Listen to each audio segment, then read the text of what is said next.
नमस्कार दोस्तों, आपके साथ तो रहमान सैफी पहुंच चुका हूं। एडीएमसी में जो कर्मचारियों द्वारा प्रदर्शन किया जा रहा है उसमें बात करने हैं कि आखिर कर्मचारियों की क्या मांगे, क्या डिमांडें और क्या पूरी होने वाली है और क्या पूरी हुई हैं। क्योंकि आज भी जो है धरने के जो जितने भी नेतागण हैं उनकी मीटिंग हुई है अधिकारियों के साथ। क्या उसमें निष्कर्ष निकला है, कर्मचारियों की क्या समस्याएँ ख़त्म होने की उम्मीद हुई है और क्या ख़त्म हुई हैं। दिगान साहब, आपसे शुरू करता हूँ। आज 14 फरवरी से तकरीबन ये प्रदर्शन आपका चल रहा है और तमाम यूनियनें आपके साथ सम्मिलित हैं। यहाँ पर प्रदर्शन एक विराट रूप ले चुका है। कर्मचारी आस लगा के बैठा है। आज कर्मचारी के लिए क्या जवाब है, या आज भी सिर्फ आश्वासन के अलावा कुछ नहीं है? देखिए सैफी साहब, मैं आपके चैनल का धन्यवाद करता हूं और मैं आपको बताना चाहता हूं कि अभी ठेकेदारी हटाओ राष्ट्रीय संयुक्त मोर्चा की बैठक हमारे पूर्वी दिल्ली के मेयर श्याम सुंदर जी से हुई, जिसमें मौजूद हमारे राष्ट्रीय अध्यक्ष डीसी कपिल साहब वहाँ मौजूद थे, माननीय श्री वीर सिंह निगान वहाँ मौजूद थे, राकेश वैद जी, दिलीप पारचा जी, वीरेंद्र हांडा जी, अनु उटवाल जी, तमाम जो हमारे मोर्चे के जो पदाधिकारी हैं वहाँ मौजूद थे। मेयर साहब से हमने कहा कि श्रीमान, आप पूर्वी दिल्ली के प्रथम नागरिक हैं और जो कर्मचारी का आप निरंतर तबादला हॉस्पिटल्स में, एजुकेशन विभाग में या आप डिस्पेंसरीज में कर रहे हैं, आपके पास ऐसी कौन सी अथॉरिटी आ गई जिसके आधार पर आप कर्मचारी को तबादला कर रहे हैं? उन्होंने कहा, देखिए कर्मचारी हर वार्ड में एक्सेस हैं, यानी फालतू कर्मचारी हैं। मेरा केवल ये जवाब था शैफी साहब कि हमारी जो लास्ट भर्ती थी सन 1996 में थी, और जब 1996 में हमारी भर्ती हुई तो कर्मचारियों को यार्ड स्टिक के माध्यम से वार्डों में हमने लगाया गया। सर, मैं रोकना चाहूँगा। आपने कहा कि अधिकारी कहते हैं कि लोग जो है फालतू हैं, कर्मचारी फालतू हैं। 5000 पोस्ट क्रिएट करवाने को लेकर, 1000 करवाने को लेकर तमाम आंदोलन देख चुका हूँ मैं, और आपने ही वो आंदोलन किए हैं। तो फालतू कहाँ से आ गए? भी तो जो पूर्ति होनी है वो भी पूरी नहीं हुई। देखिए, मैं बात करता हूँ उस दौरान की जब कर्मचारी सब्स्टिट्यूट रखे गए, और 3 कैटेगरी में हमारे यहाँ कर्मचारी काम करता है, सब्स्टिट्यूट, डेली वेजर और परमानेंट एम्प्लॉय। तो उस दौरान जो भर्ती हुई सब्स्टिट्यूट के कर्मचारी के रूप में हुई, तो उस भर्ती को ये लोग कहते हैं कि उसमें कर्मचारी एक्सेस था, यानी फालतू था। तो मैं आप स्पष्टीकरण करना चाहता हूँ कि देखिए, उस दौरान जो जनसंख्या थी दिल्ली की वो क्या थी, आज के दौर में जनसंख्या दिल्ली की क्या है।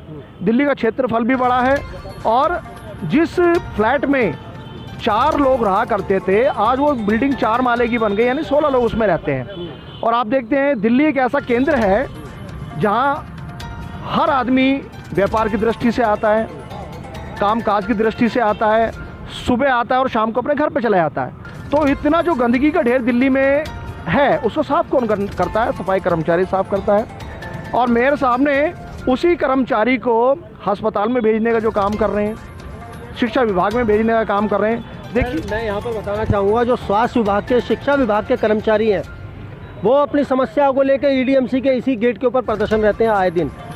आज की बात है, डीबीसी के कर्मचारी यहाँ चक्कर काट रहे हैं क्योंकि उनकी 700 पोस्ट खाली है, उनको भरने के लिए वो हाँ नहीं कर रहे हैं। तो फिर वो हमारे सफाई कर्मचारी को वहाँ पर भेजने का कार्य किस बिना पर कर रहे हैं? आखिर ये कर्मचारी के साथ कैसी राजनीति कर रहे हैं? ये आपका प्रश्न माकूल है, इसका उत्तर भी माकूल दूंगा।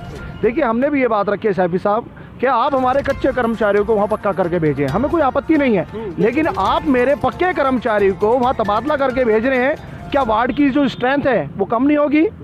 यदि आप मेरे कर्मचारी को, मेरे परिवार के लोगों को अन्य विभागों में भेजेंगे, और यदि आप अस्पताल में भेज रहे हैं और लेबर रूम में उनकी ड्यूटी लगा रहे हैं, ऑपरेशन थिएटर में उनकी ड्यूटी लगा रहे हैं सफाई के लिए, ओटी टेक्नीशियन के साथ उसको लगा रहे हैं, एक्सरे विभाग में उसकी ड्यूटी लगा रहे हैं सफाई के लिए, तो सबसे पहले कर्मचारी को आप टेक्निकल घोषित करें, यदि आप इस तरह से उनका तबादला कर रहे हैं।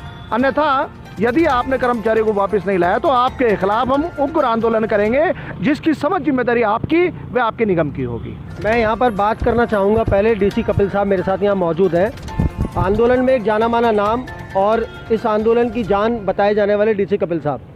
कपिल साहब, आपसे जानना इसलिए भी चाहूँगा क्योंकि वर्षों का आपका अनुभव है इस निगम के अंदर, और आप ये देख रहे हैं कि कर्मचारी के साथ किस तरह का कुटाराघात निगम प्रशासन द्वारा किया जा रहा है। आए दिन धरने पर अलग अलग तरह की खबरें आती हैं एडीएमसी के अधिकारियों द्वारा कि इस तरह से ये किया जाएगा, वो किया जाएगा। क्या कर्मचारी का फ़ायदा करने वाली बात कोई अधिकारी कर रहा है क्या इसमें इस टाइम? नहीं, कोई अधिकारी कर्मचारियों का भला करने की बात नहीं कर रहा है, ये सच्चाई है।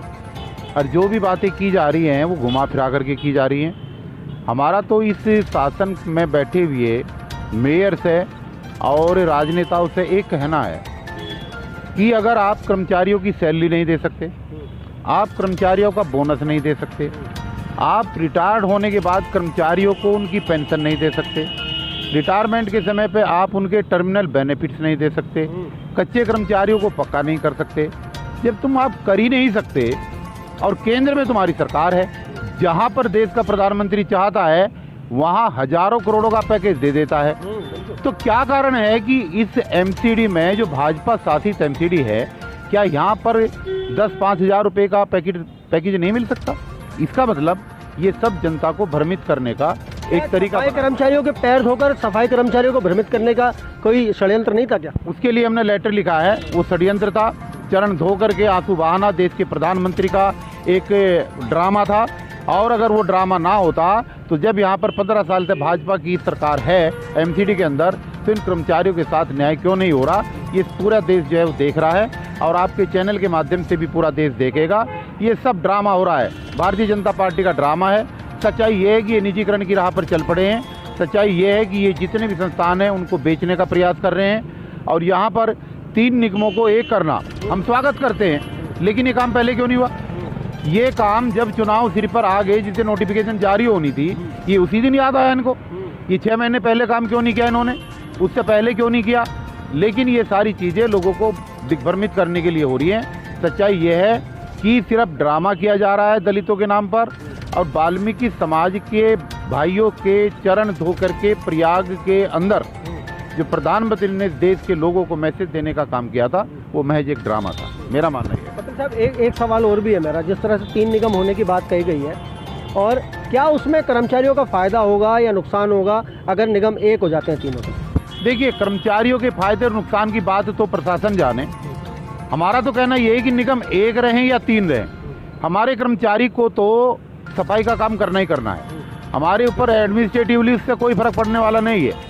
हमारा तो फ़र्क ये हो सकता है आने वाले समय में कि वित्तीय पोजीशन को ख़राब बता करके जो ये लोग पल्ला झाड़ने की कोशिश करते हैं, हो सकता है कि हमारे कर्मचारी को सही समय पे वेतन मिलना शुरू हो जाए।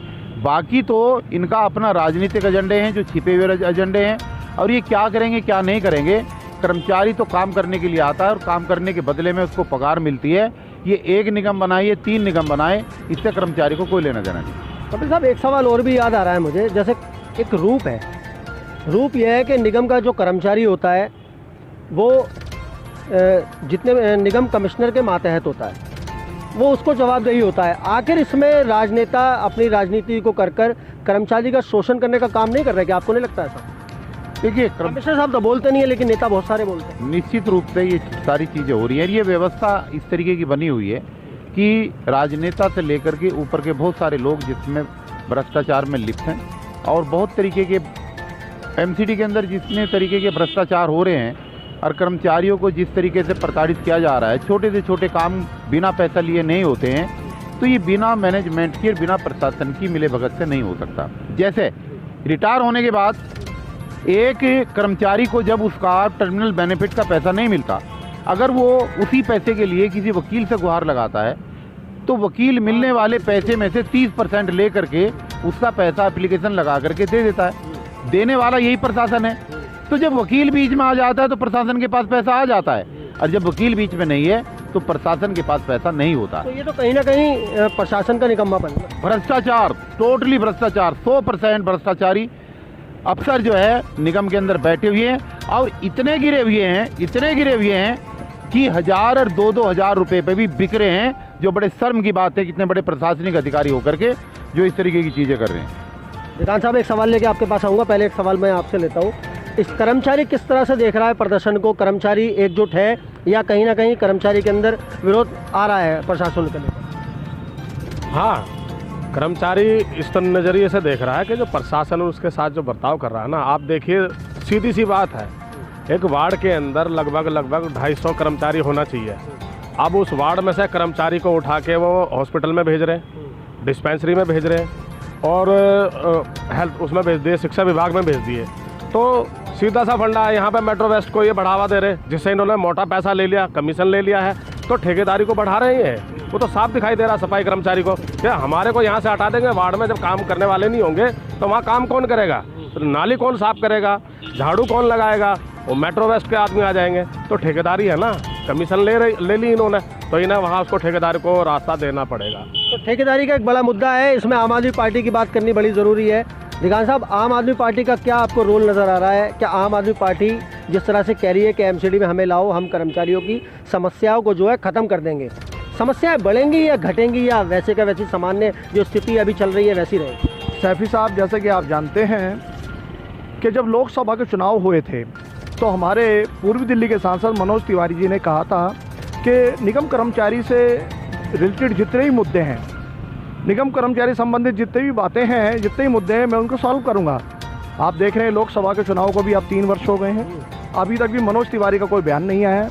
भारतीय जनता पार्टी के जो हमारे दिल्ली प्रदेश के जो अध्यक्ष हैं आदेश गुप्ता जी, उन्होंने कहा 17,000 तीनों कॉरपोरेशन में 17,000 के करीब कर्मचारियों को हम पक्का करेंगे। तो केजरीवाल जी भी कह रहे हैं। देखिए, मैं आपको पहले बताना चाहता हूँ कि 17,000 के करीब हम कर्मचारी को पक्का करेंगे। अभी तक भी आदेश गुप्ता जी ने ये नहीं कहा है कि हमारे पास तीनों निगम में पोस्टें कितनी हैं, कितनी पोस्टें क्रिएट की गई हैं, कितनी पोस्टों पर प्रियम्बल लगा है, कितनी पोस्टों पर रेजुलेशन पास है। सबसे पहले हमें ये बताना ज़रूरी है आदेश गुप्ता जी, सबसे पहले आप ये बयान दें, आपकी सरकार है, आप केंद्र में भी हैं और निगम, तीनों निगमों में आपके मेयर भी हैं, तो सबसे पहले आपके मेयर द्वारा एक प्रेस कॉन्फ्रेंस हो, उस प्रेस कॉन्फ्रेंस में आपके मेयर कहें कि तीनों दिल्ली नगर निगम में हम प्रियम्बल लगा रहे हैं और 17,000 पोस्टें क्रिएट कर रहे हैं, तब तो समझा जाएगा आप कर्मचारी को पक्का करना चाहते हैं। लेकिन ठीक है, मैं मानता हूँ ये चुनावी जुमले हैं, आपके मैनिफेस्टो में आप इसको दे भी सकते हैं, लेकिन हमें यकीन नहीं है कि पहले भी आप झूठे वायदे कर चुके हैं, अब आपके झूठे वायदे बर्दाश्त नहीं किए जाएंगे। रही बात केजरीवाल साहब की, देखिए जो सरकार अभी निगम में नहीं है उसका आकलन करना या उसकी गुणवत्ता को पहचानना अभी बेहद ज़रूरी नहीं है। हो सकता है कि यदि निगम में आम आदमी पार्टी की सरकार आती है, आम आदमी पार्टी के मेयर आते हैं, और अब तो ये हो गया है कि तीनों कॉरपोरेशन को एक किया जाएगा और मेयर भी एक बनेगा, तो मुद्दे ऐसा नहीं है कि सॉल्व नहीं होंगे। जब आम आदमी पार्टी आएगी तो उसको भी देखा जाएगा। देखिए, जो सरकार काम करेगी उसकी जिंदाबाद है और जो सरकार काम नहीं करेगी वो मुर्दाबाद है। तो कपिल साहब, एक आखिरी सवाल है इसी बात से, ये दिल्ली सरकार की जो बात अभी दिगान साहब ने मुझसे कही, दिल्ली सरकार के अधीन आने वाला दिल्ली सफाई कर्मचारी आयोग, जिसके चेयरमैन जो है संजय गहलोत जी हैं, हम ये देखते हैं सोशल मीडिया साइट्स पर वो हमेशा कर्मचारियों के हित की और कर्मचारियों के लिए जो वो काम हर रोज़ करते हैं वो करते रहते हैं। हम ये भी देखते हैं कि वो कमिश्नर को एक लेटर लिखते हैं और कमिश्नर को अपने पास बुला लेते हैं या कमिश्नर से मीटिंग कर लेते हैं किसी भी समस्या को लेकर। क्या आज पूर्वी दिल्ली के धरने को लेकर सफाई कर्मचारी आयोग की तरफ से कोई आपके पास लेटर या उनका कोई समर्थन या किस तरह की कोई बात, क्या सफाई कर्मचारी आयोग के होते हुए आपको यहाँ धरने में बैठा रहना सही है? क्या आपको लगता है ऐसा? देखिए, सफाई कर्मचारी आयोग को हमने प्रतिवेदन दिया था और उनसे प्रार्थना की थी कि भाई वो इसमें हस्तक्षेप करें और हस्तक्षेप करके वो जो है हमारी मीटिंग प्रशासन के साथ कराएं। उसी के रेफरेंस में उन्होंने कमिश्नर को तलब किया था और अपने आयोग में बुलाया था। कमिश्नर साहब उस मीटिंग में नहीं गए, उसमें एडिशनल कमिश्नर और असिस्टेंट कमिश्नर 2 लोग उसमें मीटिंग में गए थे और वहाँ पर कुछ बातें हुई थी और ये तय हुआ था कि वो लोग आगे फिर हमारी मीटिंग कराएंगे, लेकिन उस बात को लगभग 20 दिन हो गए हैं, उसके बाद में आगे कोई भी प्रयास उनकी तरफ से, कमीशन की तरफ से नहीं हुआ है। तो आप दोबारा नहीं गए आयोग के पास? हाँ, दोबारा हम अभी तक नहीं गए, ये सच है, और हम प्रतीक्षा में थे कि शायद यहाँ पर कुछ बात बने, जो हमने बार बार लेटर दिए हैं। एक बार फिर हम आयोग का दरवाज़ा खटखटाएंगे और उनसे कहेंगे कि भाई वो किसी तरीके से प्रशासन से हमारी बात कराएं। आज जो सैकड़ों लोग इस प्रदर्शन में सम्मिलित हैं और सैकड़ों लोग, मैं उनको सैकड़ों व्यक्ति नहीं कहूँगा, सैकड़ों परिवार है वो, क्योंकि हर इंसान का यहाँ पर अपना एक परिवार है। हर परिवार में 5 से 7 लोग, 10 लोग होते हैं। वो सारे परिवार आज यहाँ पर धरने पर मैं मानता हूँ कि बैठे हुए हैं, क्योंकि रातों को ये धरना चल रहा है, दिन में ये धरना चल रहा है। 24 घंटे के 24 घंटे यहाँ पे धरने पर हमेशा 10, 12, 15 लोग, 20 लोग यहाँ पर मौजूद होते हैं और दिन में पूरी मीटिंगें, जो भी रणनीति होती है वो बनाई जाती है। तो दोस्तों देखना ये है कि आखिर ये लोग, जितने भी सफाई कर्मचारी नेतागण हैं, वो कब तक यहाँ पे सफाई कर्मचारियों की मांगों को लेकर बैठते हैं और कब वो मांगें पूरी होती हैं। दोस्तों, मिलते हैं आपसे अगले मुद्दे में, तब तक के लिए जय हिंद, जय भारत, जय संविधान।